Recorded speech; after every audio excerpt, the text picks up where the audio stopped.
जळगावच्या चाळीसगावमध्ये मुसळधार पावसाने झोडपलेले शहरातील धुळे रोड परिसर जलमय झालाय। आदर्श कॉलनीमधील लोकांच्या घरात आणि दुकानात पाणी शिरले। शहरातील रस्त्यांना नदीचं स्वरूप आलंय।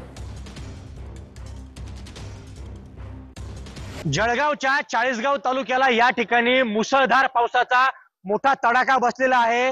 जळगावच्या चाळीसगाव शहरातून वाहणाऱ्या नद्या आहे त्यांनी धोक्याची पातळी ओलांडलेली आहे आणि आता जे पाणी आहे ते आता नागरी वस्तीत देखील शिरलेलं आहे। काय कशा पद्धतीने या ठिकाणी पाऊस झालेला आहे आणि काय आपलं नुकसान झालेलं आहे? सर एकदम घरात पाणी होतं। सकाळी भगवान आबा ते आले होते आपल्या घरी। सकाळी 5 वाजता आम्हाला उठवलं की आमच्या घरात अक्षरशः बारीक बारीक पोर आहे घरात। एकदम पाणी घरात घुसलेलं आहे। प्रशासनाचे लोक काही आले होते का काही रेस्क्यू करण्यासाठी? सर आले होते ना। भगवान आबा ते आले होते, नगरसेवक पूर्ण 3-4 लोक।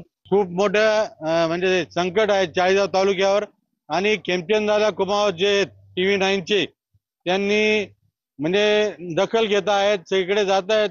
त्या निमित्तानं की लोकांना दिवसा मिळतोय की आमच्या घरी काय घटना घडली ते समजतं तरी प्रशासनाने हे पाणी ओसरल्यानंतर या सगळ्या नागरिकांना काय सुविधा देता येतील त्या प्रयत्न करावा। खेमचंद कुमार, TV 9 मराठी, चाळीसगाव जळगाव।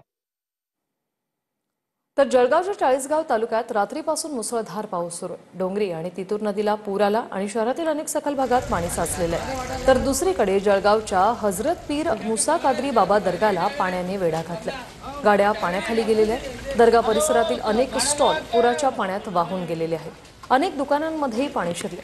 तर अग्निशमन दलाने रात्रभर सायरन वाजवत नागरिकांना सतर्क केलेलं आहे।